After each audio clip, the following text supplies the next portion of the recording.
shall we get going? Hello. Hello, I got you back.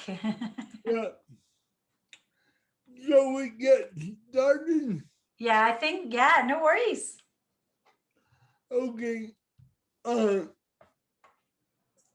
want to welcome you to the virtual summit. Perspective 2020. This is all about different perspectives on the word disability. I like to call it challenges. What do you like to call it, Gill? I like challenges too because everybody has them. It's like when my children talk about kids in their class who may be autistic or have some issues like that. I always say we all have challenges. We are all on the spectrum somewhere. We just have different ones from each other. Yeah, I agree completely. If people have an open mind like you and me, the world would be much better. So, can you tell me a little bit about your history? My history. How far back do you want me to go, Mike? All the way back. All the way back. Whoa, how long have you got? I have about 59 minutes and 59 seconds. Okay. Well, I was born in England in a city called Sheffield. I've heard of Sheffield. Yeah, that's where they make the cutlery, the silverware. Nice. So that's where I was born, and then my dad, I'm very, very fortunate to have two really wonderful, really loving parents. And my dad, he's still alive, but he's retired, but he was a university professor. So he got moved to Belfast University to teach there. And we moved there, and 3 months later, the fighting started there between the Protestants and Catholics. And then I lived there from all my schooling from age 4 to 18. And sadly, all that time there was quite bad fighting there. One thing I'm amazed at with children is their resilience. I didn't really bother me that much as long as I had my friends to play with. But I'm sure it was very, very hard for the people living there. So that was my childhood. But the lucky thing was the schools were really good there. So I had great schooling. Then when I was 18, I went to England to go to university. I did a year of psychology and realized I didn't like it and changed to business studies and did a degree in business, BA, and did that. Then ditched all that, went to the States and did a kids camp in the States. Where in the States? In Connecticut, in the middle of nowhere. It was like a survival camp for New York teenagers, which was a nightmare, to be honest. And then after that, I decided I loved being in America. So I was a nanny there for 2 years, looking after little girls. And then I went back and started working in England. And at the beginning, I got into the whole business thing, probably from my degree. And I got started off in business. And I guess by the world standards, you'd say I had good success at that. You know, I had quite high level jobs, quite young, fancy cars, all that sort of stuff. So as the world would measure success, they'd probably think that was good. But for my personal life, it was, you know the saying, did you ever climb to the top of a tree and realize or the ladder and it was leaning against the wrong tree? Well, I felt like I was in the wrong forest. And one thing, and one big reason why I'm talking to you now, Mike, is I was in this big job. I was I worked for this company. I was head of the southeast of England, 30 years old, big fancy Lexus car, big salary, blah, blah, blah. And I absolutely hated it. I felt like I was in the thick of thin things where I was spending all my energy on stuff that mattered nothing, and I was very stressed, very unhappy. But rather than quit, which would have been a good idea, I ended up having an accident in work, and broke my neck and my back. And so Oh, in that 1 second, then I knew what it was like to have challenges. Because before that, if I'm being very honest, I I always thought people could pull themselves up by their bootstraps, or, if you really want to go for something, you can do it. And that was my sort of thinking. Luckily, I didn't vocalize it very much, which I'm very glad I didn't, because from that split second of the accident, boy, did I got it then. I realized, no, a lot of things we have absolutely no control over whatsoever. And so it was a very rude awakening for me, but I literally lay in emerge, and I thought, oh, I gave myself the biggest talking to of my whole life.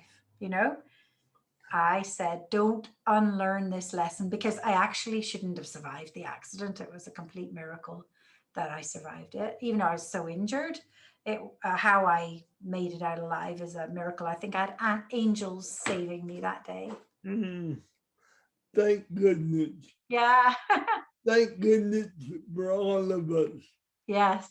Oh, thank you, Mike. That's a nice thing to say. You are definitely one of a kind. Oh, thank you, Mike. So are you. Um, so getting from there to here, how did you wind up at the at your prison job? Gosh, there's so much in the middle of that. I have. Well, when I first had the accident, obviously my life was extremely limited. I could still walk, but only sometimes. And my, I could sometimes use my hands and arms, but sometimes I couldn't. I had lots of other physical issues. So one of the hardest things for me at that point in time was thinking, if somebody had sent me a telegram to say, you'll be really well and you'll be able to work and everything and drive down the road, it would have really helped. But at that stage, I had no idea. I had to go and live with my parents and, all this kind of stuff, which is hard when you're a grown up. Yeah. But oh gosh, I'm so fortunate. I had some fantastic medical people. I explored lots of alternative medicine, not weirdo stuff, but I was determined to try anything.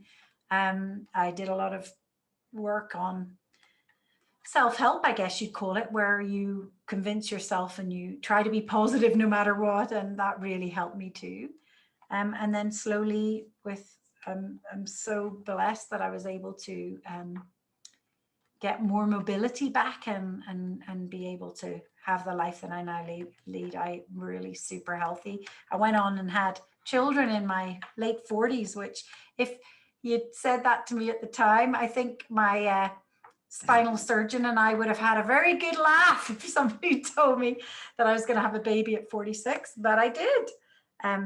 So anyway, after learning that lesson, I wasn't going to unlearn it. So I never really went back that much into the world of business. I thought, I'm going to spend the rest of my life, because it's such a gift that I had any more of my life, really. I thought, I'm going to do good stuff with it. So I spent a lot of years traveling, a lot of years working at orphanages in Thailand, Oh. and traveling, seeing the world. And so I was not going to lose that lesson that I learned of that. We don't know how many days we have, so we've got to be pretty sure we're doing what's good for our hearts and our souls, in my opinion. Well, you definitely have landed a pretty good spot in your life where you are this society is definitely making use of your talents. I missed that last bit, Mike. Do you mind repeating it? No, I don't. The the society that you work for it's definitely making you a good challenge. Yeah, it is. Do you know what? I can't believe how fortunate I am to have got this job. I absolutely love it. It's yes, like you say, it has its little challenges, but I just to be that somebody wants to pay me to be around wonderful people and be there for people and support people. Gosh, to me, it's a privilege. I would do it for free, actually, but don't tell my boss that. I won't. But I absolutely love it, and of course, it's hard sometimes when you're supporting people who are really struggling, but I'd rather be there with them and it's hard than think of them being on their own. So gosh, it's the job for me. And to find a job during COVID is such a blessing for me and for my family. And it's been wonderful. COVID is such a real problem for a lot of people. I really think that having you in the position that you're in is just a real light, and it's at any rate the the the feelings that I have for you are just incredible. Thank you. Thank you for being here. But I really want to touch on the way that you make the the residents feel here, and how did you learn the empathetic? Uh, you have such an empathetic heart. Where did that come from? The big heart, you mean caring for people? Yeah, like Well, a lot goes way back to my parents, really. Like one of the things with my mom, we never knew who was going to be living at our house because if she met somebody who needed somewhere to live, she'd bring them on home. So we'd come home from school and we would have people living with us, that whoever needed a home or whoever needed a meal, we'd have regularly 20 people for every dinner. Because my mom and her family, they're all like it. So I had a great example of very giving, wonderful people. So that's a big part for me. but I would challenge people who don't have that kind of a heart to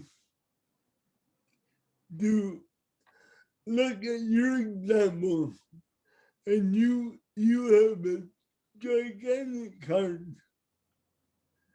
and um the example that you are setting, being in the position that you are in, you just fit in so well Thank you. within the structure of the building.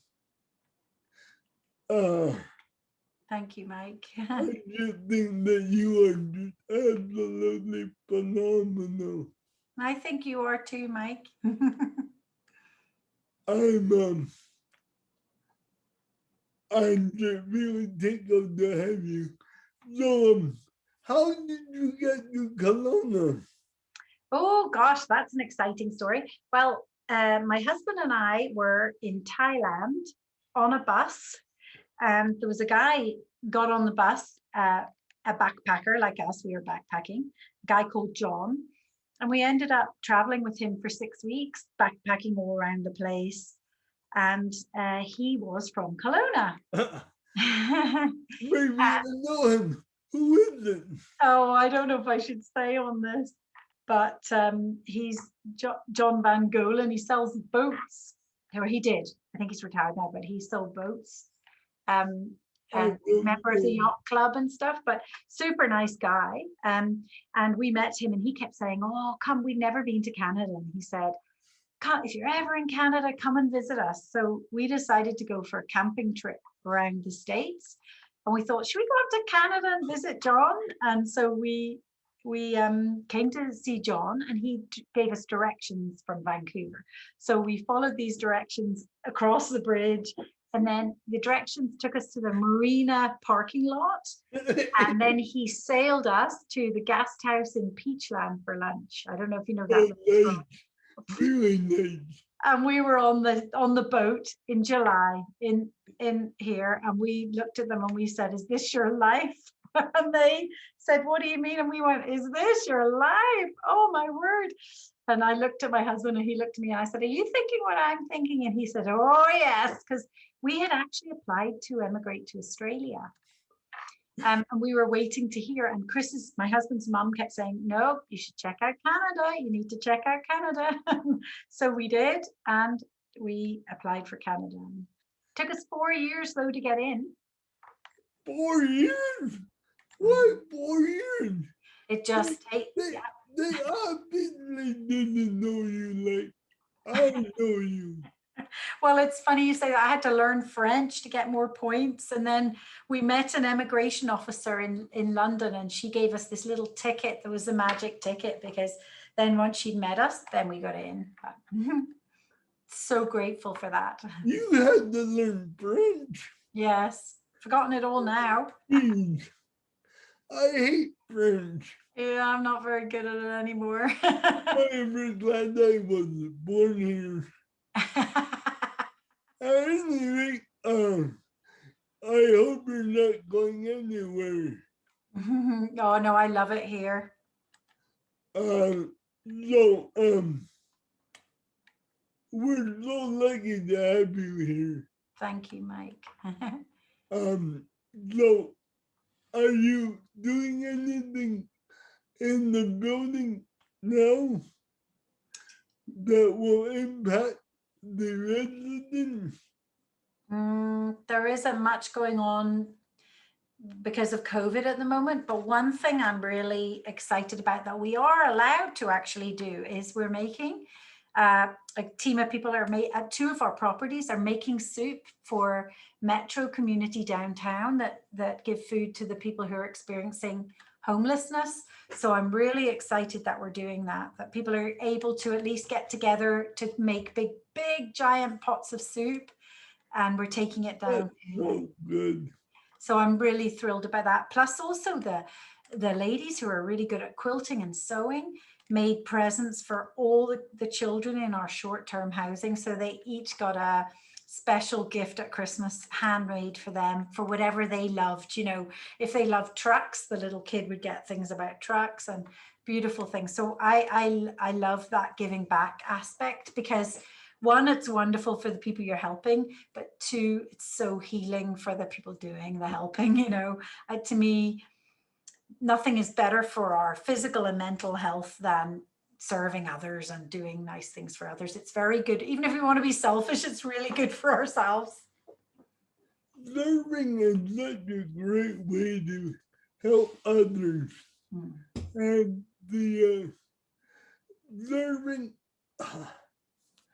I see you as a servant of others. Well, you're doing that now, doing this. Well, I'm doing it to help others know about people. And I love doing this type of work. And I just really like the way this talk is going. Good. What else?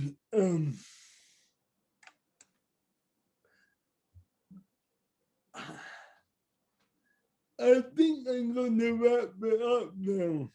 Okay. If you think of anything else that you might have wanted to ask me, we can just do it again and you can join it in. No problem, anytime you like. Okay. Thank you very much, Jill. Thank you, Mike, so much. You have been a joy to talk to. Yeah, that was really nice. Thank you, Mike. It's been a real joy. Yeah, you too. And I'll speak to you soon. But if you want any more, then I'll happily meet and do it again. And no more technical follow-ups. Yeah, that doesn't matter. We don't care. I don't care. Well, Have a wonderful evening, Mike. you do enjoy. I will. Bye. Bye.